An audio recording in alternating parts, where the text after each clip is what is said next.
안녕하세요. 대한민국 묘지경매인자 경매노마드 도광민입니다. 누구나 어떤 일을 할 때 처음이 있겠죠? 오늘은 제가 처음 낙찰받았던 묘지, 제 첫 묘지경매에 대해서 한번 이야기를 해볼까 합니다. 저도 처음부터 이 묘지경매를 잘하지 못했을 겁니다. 이런 과정을 거쳤기 때문인데, 제가 낙찰받았던 첫 물건에 대해서 말씀드리면 충북 청주에 위치했던 물건이었습니다. 공매로 낙찰을 받았고요. 낙찰가는 290만원이었습니다. 아시다시피 저는 처음에 이렇게 투자를 할 수 있는 투자금이 많지는 않았습니다. 많지 않았던 게 아니라 적었다고 표현하는 게 맞을 것 같은데,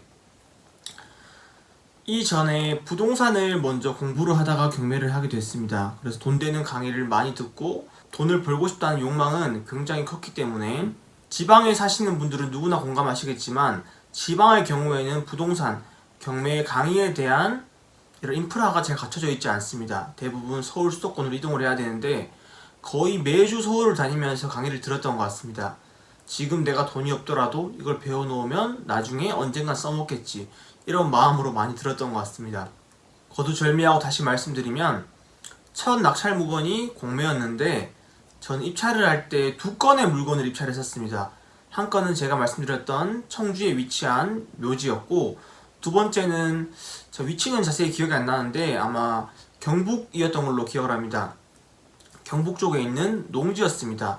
두 물건 다 지분 물건이었고 제가 두 건을 모두 입찰했습니다. 사실 저에게는 두 건 모두 잔금을 납부할 만한 돈이 없었습니다. 근데 왜 두 건을 입찰했느냐?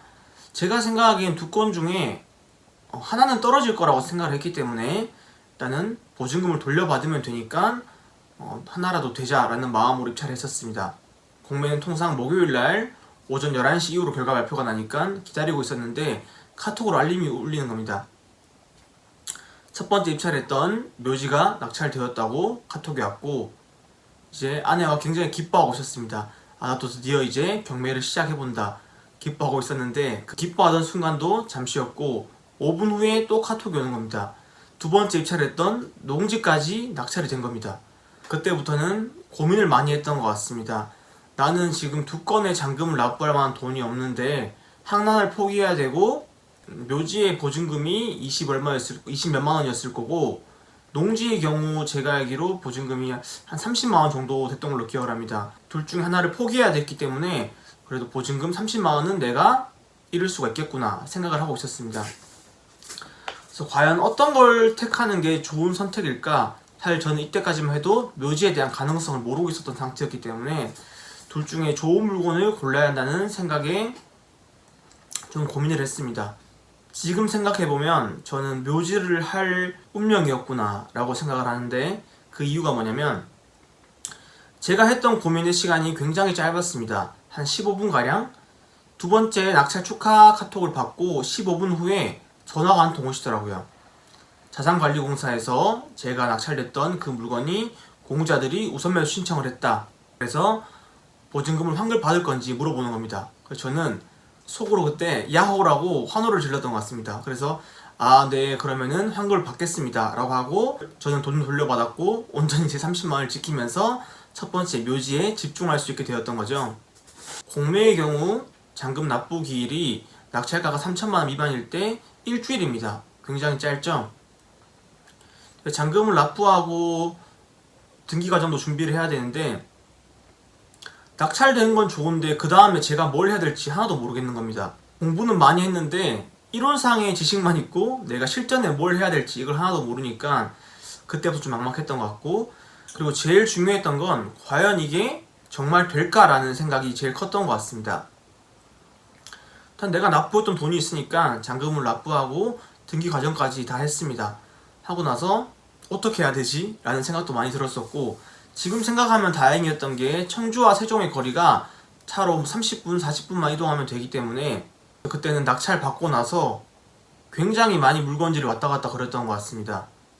뭐라도 현장에서 하나라도 찾을 수 있지 않을까, 이런 좀 절박한 마음이 컸던 것 같고, 사실 현장을 가더라도 달라질 게 없습니다. 이 묘는 그대로 있고 뭐가 더 생기진 않기 때문이죠. 그래도 아마 제가 그때 지푸라기라도 잡고 싶은 심정으로 자주 현장을 방문했던 것으로 기억을 합니다. 또 하나 웃겼던 게 그 물건지로 갈 때 그 마을에 묘지 연구자들이 거주하고 계셨습니다. 처음 임장이자 낙찰받고 처음 가는 거기 때문에 혹여나 이제 물건지를 가다가 그 사람들이 나를 봐서 나한테 말을 걸면 어떡할까 이런 걱정도 했었던 것 같고, 왜냐하면 저도 처음에는 많은 분들이 하듯이 빌라 주거용으로 경매 공부를 했습니다. 저는 경매 처음 입문하면서 명도에 대한 두려움이 컸습니다. 이른 나이에 시작한 것도 있지만 과연 내가 이 사람을 만나서 말을 잘해서 내보낼 수 있을까? 과도한 이사비를 요구하면 내가 어떻게 해야 될까? 이런 걱정이 많았었고, 그리고 사회생활 경험이 적기 때문에 누구를 대할 때 어떻게 내가 대처해야 될지 이런 경험이 부족했던 거죠. 그래서 더욱 많이 걱정을 했던 것 같습니다. 근데 실제로 우리가 현장 임장을 가더라도 거의 사람을 만날 일이 잘 없습니다. 시골에 지금 농사철이어서 일을 하시는 분들이 있긴 한데 그분들이 외지인 와서 좀 이렇게 쳐다보긴 하는데 크게 말을 거시진 않습니다. 그냥 나는 현장에 가서 내 물건을 보고 다시 대구로 돌아가시면 되는 겁니다. 저는 그때 제일 힘들었던 게 누군가 가이드 해줄 만한 사람이 없었었고, 그때까지만 하더라도 묘지 경매에 대해서 누군가 알려주는 사람이 없었기 때문에 그냥 정말 말 그대로 맨 땅에 헤딩이었습니다. 제가 이제 이 내용을 책에서 쓰고 있는데 책 파트 제목이 맨 땅에 헤딩입니다. 맨 땅에 헤딩을 하면서 제가 성장을 했기 때문에 이 파트 제목을 맨 땅에 헤딩으로 잡았는데, 지금 말씀드리는 거지만 맨 땅에 헤딩을 하면서도 사실 굉장히 조마조마하고 걱정을 많이 했습니다. 낙찰가가 적었기 때문에 투자금이 적었다라고 생각할 수가 있지만은 그 당시 저에게는 그 돈이 전재산이었기 때문에 전 전재산을 걸고 묘지에 투자를 했고 큰 도전을 한 거죠. 근데 처음에 내용증을 보내니까 이분들이 답변이 없고 반응이 없는 겁니다. 저는 근데 이걸 보내고 나서 반응이 없을 때 뭘 해야 되는지 뭘 배워보지 못했기 때문에 또 뭔가를 찾아보고 대입시켜보고 이런 과정의 반복이었던 것 같습니다. 이런 과정들을 거쳐서 경험이 축적됐기에 지금의 제가 묘지경매 1인자라고 할 수 있는 자리까지 오게 된 것 같습니다. 한편으로는 운이 좋았기도 했던 게 한 번 더 내용심을 보내니까 다른 친척분 연락이 오셔가지고 청주에서 제가 매도 계약을 했습니다. 처음 수익이 통장에 들어왔을 때, 먼저 통장에 꽂혔을 때 그 느낌을, 그 기억을 잊지 못하는 것 같습니다. 사실 그 기억 때문에 그 다음을 기약했고 계속 앞으로 나아갈 수 있었거든요. 제가 수강생 분들에게 꼭 강조드리는 게 꼭 한 번만 성공시켜봐라. 한 번을 성공시켜서 수익을 보면은 그 다음은 누가 하지 말라고 해도 본인이 하게 된다 라고 말씀드립니다. 저는 이게 묘지경매에 대한 가능성을 간절했기 때문에 시작을 했지만 제가 그 가능성을 찾은 거죠. 찾았기 때문에 이게 정말 돈이 되는구나. 그때부터는 여러분들이 아시는 스토리대로 흘러와서 지금이 제가 되었습니다. 지금 생각해보면 사실 참 무모했던 것 같습니다. 근데 무모했기 때문에 시작을 할 수 있었고, 그렇지 않았다면 저는 묘지라는 이 생소한 시장에 발을 담그지 못했을 거라고 생각합니다. 제가 무모하게 했기 때문에 여러분들에게 무모하게 도전해보라고 말씀드리진 않습니다. 저는 운이 따랐기 때문에 성공을 했지만 지금 제가 돌이켜보면 그냥 무모함만으로 추진하기에는 낙찰받고 내가 매도하지 못하면 돈이 묶여버리는 거죠. 그래서 여러분들이 생각하셔야 될 부분은 무모함과 실행력은 다르다라는 걸 생각하셨으면 좋겠습니다. 결국 실행을 했기 때문에 수익을 낼 수 있었지만 그저 무모함만 가지고 실행을 해버리면 내가 생각지도 못한 변수들이 꽤 많이 있습니다. 물론 그 변수들을 내가 헤쳐나갈 수 있으면은 그만큼 내 실력이 성장하겠지만은 내가 중도에 포기해버리면 내 무모함으로 내 돈을 던져버린 일이 되겠죠.